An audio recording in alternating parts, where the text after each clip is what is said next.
Hey, welcome. My name is Daniel, and today we're going to talk about the self-funding money model. Essentially, we're going to discuss why some $1 to $5 million businesses break through their growth ceiling, while others stay stuck with cash flow stress, operational chaos, and complete owner dependency. So, this is going to be a conversation for business owners that have been doing between $1 and $5 million in annual revenue. If you're doing less than $1 million, this will be helpful, but really you need to have an established business, established revenue, and predictable revenue before this is going to apply. If you're doing over $5 million, I really hope you have this already in place because your life will be a nightmare if you don't. But it may be more suited to those that are really trying to break through their current ceiling between $1 and $5 million. Okay, so the reality for most $1 to $5 million business owners is that they are making money, but they have nothing in the bank to show for it. Revenue's up, so numbers are looking good on paper. The growth trajectory is solid. They're heading in the right direction, but cash feels tight. There's never enough for payroll. There's never enough for taxes and bills. And every decision feels risky because you're worried about how it's going to affect cash flow. You're worried about how it's going to affect your profits, and you're worried about how it's going to affect your business and whether you're just going to waste money. And so what that means is that you end up scrambling again and again and again. You're putting out lots of fires, only to find more fires. And the business just relies so heavily on you to carry the business and to move it forward. And the cost of that is that you are at the dinner table, but you're mentally still at work. Your body is present, but your mind is solving business problems. You're trying to fix cash flow. You're trying to solve your customer problems while you're at the table, and your family notices that. You go on holidays, but you spend half of it on your phone because every break is interrupted by operational emergencies, and you're trying to fix customer problems while you're on the phone. And you're more involved now than you were 3 years ago. You know, the growth that was supposed to create the freedom for you instead has made you feel more trapped than ever. So if you don't know who I am, I'm Daniel Lauritsen. I am a CPA qualified strategic CFO. And for the last decade, I've been working with $1 to $5 million businesses answer this exact question. Why do some businesses break through while others stay stuck? And here's what I found. The main reason that they break through is about how money flows through the business. If we can fix that, growth seems to just accelerate really, really fast. So here are some examples of some clients I've worked with over the last 2 years. We were with an arborist who was doing $1.8 million per year. They were doing about 5% in net profit. We were able to help them grow to $3 million at a 25% net profit in 14 months. A plumbing business was doing $3.5 million. We were able to help them grow to over $10 million at a 20% net profit in 18 months. Construction, we helped them grow from $40 to $80 million. Painting and flooring, doing less than $1 million and breaking even, helped them grow to over $2 million at 20% net profit in 18 months. And a retail store doing $1 million at a 5% net profit, we helped them grow to $2 million at a 15% net profit in 12 months. And this is the same model I used across all of them. And I'm going to show you how it works because I think if you can get this right in your business, it's going to make your whole life a lot easier. So here's the problem. So you've hit a growth ceiling and you probably think it's one of the following problems. You probably think it's got to do with not enough leads or not enough sales, or your margins are too thin, your team is underperforming, or maybe operations are too complex, or maybe cash flow is just unpredictable. But here's what's actually happening. These aren't 6 individual problems. They're actually 6 symptoms of one problem, of one broken thing.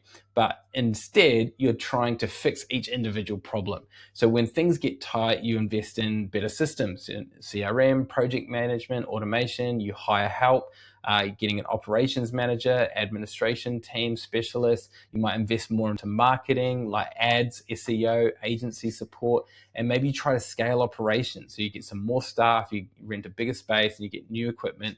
You spend thousands, sometimes tens of thousands of money. And it sometimes works, not often, but it does sometimes work for about 3 to 6 months. And then the pattern returns. We're back in the same position as we were before. And the result is tighter cash flow because the new systems and hires consume more cash than they free up.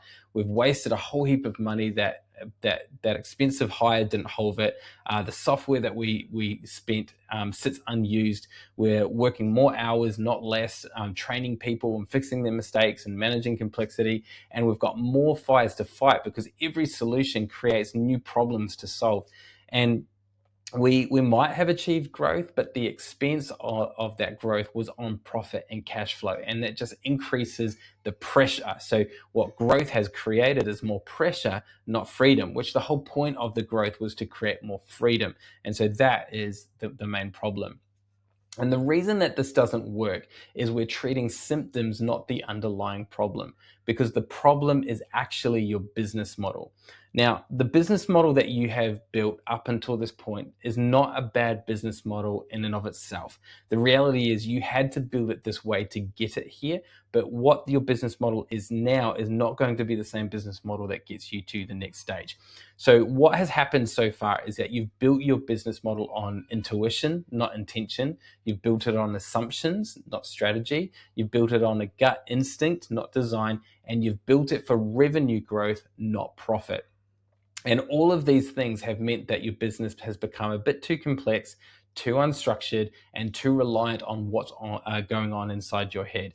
And you can hire all the people you want, you can invest in all the systems that you want, but at the end of the day, you can't scale a broken model. We have to fix that first. So what do you actually need? You actually need a business model that is simplified, it's clear enough for anyone to understand, it's scalable, and it's structured so that others can execute it. It's cash optimized in that it's designed to generate cash, not consume it. It's high profit so that it's built for margin, not just revenue. And it's self-funding so that growth pulls it forward through momentum rather than growth being something that we're pushing and using up all of our cash reserves to try and create. It's something that's just happening naturally because we've got more than enough cash flow to invest in the different activities that we need to do to grow. And so it's not built on intuition, it's built with intention, it's not complex and unstructured, it's focused and systematic, and it's not trapped in your head, it's documented, delegable, and designed to run without you. So that's what the money model is. So what we're actually trying to do is we're redesigning how money flows through your business. So it's not another dashboard, it's not another tracking tool, it's a complete redesign of how revenue becomes profit, how profit becomes cash, and how cash then creates sustainable growth in your business. So it's actually about fixing the plumbing of your business so money's flowing efficiently from acquisition to your bank account without you being the bottleneck. So the first step in this money model is what we call the cash flow flywheel. And every dollar is going to move through 4 stages in your business. The first one is attract, which is how we create demand.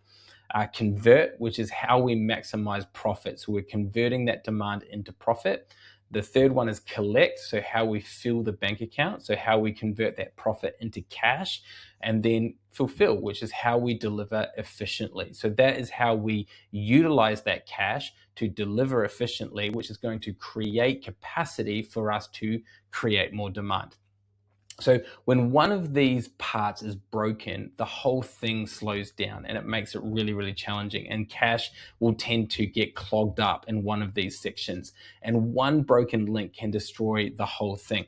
And when money gets stuck, cash flow gets tight, and you're constantly firefighting again. So what should be happening is each one of these should be fully systemized and really clear and documented in terms of how money flows through the business. And when we get this right, the business becomes self-funding and growth doesn't require external capital or personal guarantees. Our growth creates cash, not pressure, because more revenue actually means more money in the bank, which is what we really, really want. You can hire with confidence because you know exactly what each role needs to generate to pay for itself. And you stop being the bottleneck because the business runs without requiring your constant intervention. So this is what a properly designed money model actually creates. And it's not something that you can just fix overnight, but you can do it within a few months. And when the flywheel starts spinning correctly, everything changes. All of a sudden, your bank account's up, your revenue's up, your profits are up, your staff are performing much better, and your customers are heaps happier. So how do we do this? Well, we do this in three phases. Call this the 3 pillars. So month 1 is all about clarity. So what we want to do is a complete financial audit of your business, understanding how money is flowing through your business at the moment. We want to go through a cash flow flywheel diagnosis where we're going to identify what's broken and why. And we're going to go really deep into that and get a really good understanding of where you are at today.